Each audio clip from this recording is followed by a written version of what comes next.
Talking today about getting injured on the job for this edition of The Law and You. Back with us are attorneys Greg Fellerman and Ed Saramboli. Guys, how are you today? Oh, we're doing just fine. Good. All right. How about you? Greg looks fired up. I'm ready to go. I'm always fired up. He's ready to throw the legal knowledge out I there. had so much candy this weekend, I couldn't control myself. Throw the table over. Ready to go. All right, let's get to our question today. This is from Gino in Mountaintop. I was working for a casino and I slipped on the floor and really hurt my back. I've been on comp for 5 months now and they're telling me I have to return to work.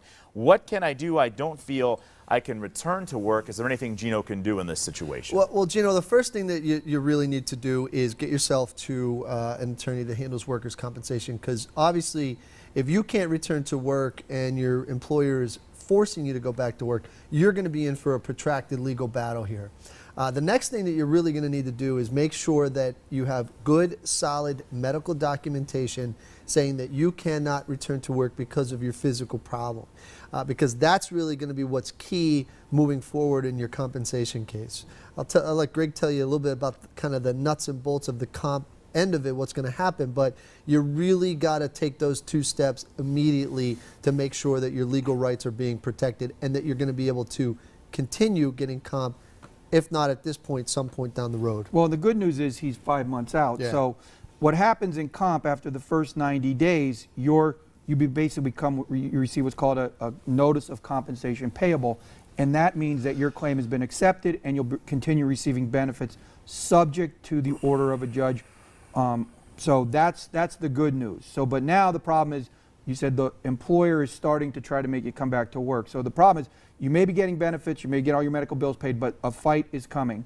And what that means is they're going to file a petition to suspend, modify, terminate your benefits. So you're going to need counsel. I would recommend that you get to a lawyer, find out what's in your file, find out what your medical records are saying, and get ready. But it's going to take some time. That's the good news. That's the good thing with the comp. After 90 days, you're in pretty good shape. All right, for our viewers who may get injured on the job and are not sure what to do from a legal standpoint, how can they get your help? They can call us at 570-714-HURT or see us on the web at 714hurt.com. Or go to our Facebook page. And, just so everybody, all the viewers understand, like these workers' compensation cases, when you get injured on the job, they're very, very complex and they're very intricate. And you want to make sure that all the I's are dotted and the T's are crossed, because if they're not, it really can affect your legal rights. So, and everyone forgets this. When you're injured, the first call you should make is to an attorney. I mean, because there's so many legal ramifications that are going on. You got to do it. I mean, it makes so much more sense if your lawyer's involved from the beginning. And I know that you guys really know how to dot those I's and cross those T's, so you've got everybody covered.